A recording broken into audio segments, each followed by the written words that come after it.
ഓണക്കാലത്തെ വിലക്കയറ്റം നിയന്ത്രിക്കുമെന്ന് മന്ത്രി അനൂപ് ജേക്കബ്. മഴക്കുറവ് വിളവ് കുറിച്ചു.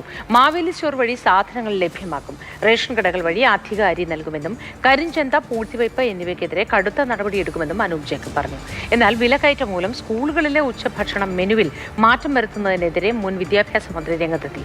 വിലക്കയറ്റമുള്ളതുകൊണ്ട് മന്ത്രിമാരുടെ വീട്ടിലെ ഭക്ഷണക്രമത്തിൽ മാറ്റം വരുത്തിയിട്ടുണ്ടോ എന്ന് ശിവൻകുട്ടി ചോദിച്ചു.